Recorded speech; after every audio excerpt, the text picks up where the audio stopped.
Magandang umaga mga kapuso, andito pa rin po tayo sa sitio Nabong dito po sa Barangay Caduangtete, Macabebe, Pampanga. At makita nyo po sa aking kanan, ito po ay dating palayan.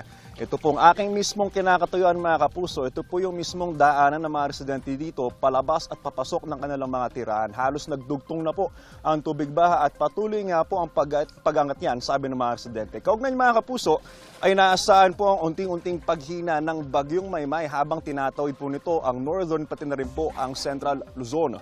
Yan po ay dahil bulubundukin ang nasabing lugar ayon sa Pag-asa. Ngayong umaga, posibleng maging tropical depression na lamang ang bagyong Maymay bago itong makarating sa Philippine Sea.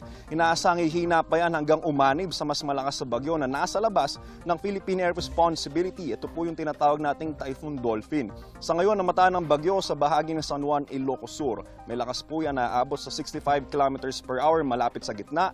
Pagbugso ng hangin na aabot naman sa 110 km per hour. At kumikilos po yan pasilangan sa bilis na 10 km per hour. Dahil dyan, nakataas pa rin po ang Tropical Cyclone Wind Signal number 2 sa Ilocos Norte, northern at central portions ng Ilocos Sur, western portion ng Apayao, buong Abra, western portion ng Kalinga, at sa western portion ng Mountain Province. Signal number 1 naman sa nalalabing bahagi ng Ilocos Sur, buong La Union, northern portion ng Pangasinan, rest of Apayao, natitirang bahagi ng Kalinga, natitirang bahagi ng Mountain Province, buong Ifugao, Benguet, southern portion ng Babuyan Islands, Cagayan, Isabela, Quirino, Nueva Vizcaya, pati na rin po sa northern at central portions ng Aurora.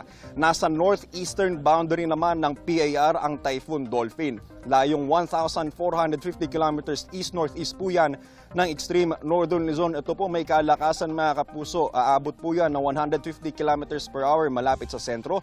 Pagbugso naman ng hangin aabot sa 185 kilometers per hour. At kumikilos po itong si Typhoon Dolphin pa west-northwest sa bilis na 20 kilometers per hour. Nananatili pong mababa ang tsansa ng nasabing bagyo na pumasok sa PAR. Paalala po mga kapuso, stay safe and stay updated. Mula po dito sa sitio Nabong, Barangay Caduangtete, Macabebe, Pampanga, ako po si Angel Portera, ang inyong unang hirit weather presenter. Know the weather before you go. Para mag-safe lagi, mga kapuso.